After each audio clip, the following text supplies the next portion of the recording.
परमेश्वर धर्मियों और दुष्टों का न्यायी। उस पराक्रमी परमेश्वर यहोवा ने कहा और उदयाचल से लेकर अस्ताचल तक पृथ्वी के लोगों को बुलाया है। सिय्योन से जो परम सुंदर है, परमेश्वर ने अपना तेज दिखाया है। हमारा परमेश्वर आएगा और चुप न रहेगा। अग्नि उसके आगे आगे भस्म कर दी जाएगी।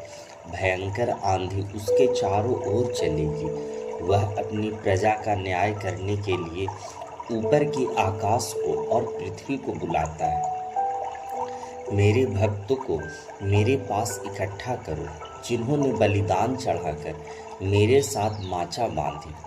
आकाश उसकी धार्मिकता को घोषित करता है, क्योंकि परमेश्वर तो आप ही न्यायी हो। हे मेरी प्रजा सुन, मैं बोलता हूँ। हे इस्राएल, मैं तेरे विरुद्ध साक्षी देता हूँ।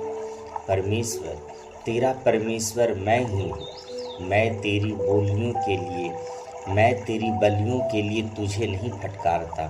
तेरी होम बलियाँ तो निरंतर मेरे सम्मुख रहती है।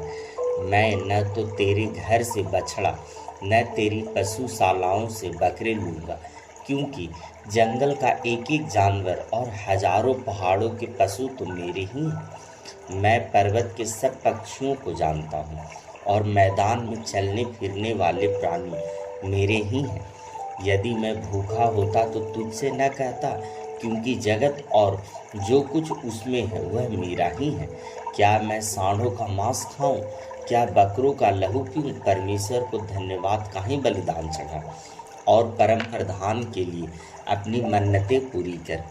और संकट के दिन मुझे पुकार, मैं तुझे छुड़ाऊंगा और तू मेरी महिमा करेगा। परंतु दुष्ट से परमेश्वर कहता है, मेरी विधियों का वर्णन करने का और मेरी वाचा को मुंह में लाने का तुझे क्या अधिकार है? तू तो शिक्षा से घृणा करता और मेरे वचनों को पीठ पीछे फेंक देता है। चोर को देखकर तू उससे प्रसन्न होता है और पर स्त्रीगामियों के साथ साझीदार होता है। बुराई करने के लिए तेरा मुंह खूब चलता है और तेरी जीभ छल की बातें गढ़ती है। तू बैठा बैठा अपने भाई के विरुद्ध बोलता है और अपनी माँ के पुत्र की निंदा करता है। तूने ये काम किए और मैं चुप रहा, इसलिए तूने समझा कि मैं तेरे ही समान हूँ। मैं तुझे फटकारूंगा और तेरी आंखों के सामने सब कुछ क्रमवार बताऊंगा। हे परमेश्वर को भूलने वालों, यह बात समझ लो, कहीं ऐसा न हो कि मैं तुम्हें फाड़ कर टुकड़े टुकड़े करूं और कोई छुड़ाने वाला न हो।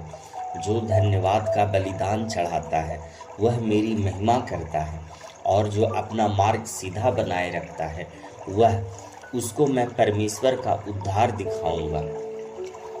आमीन।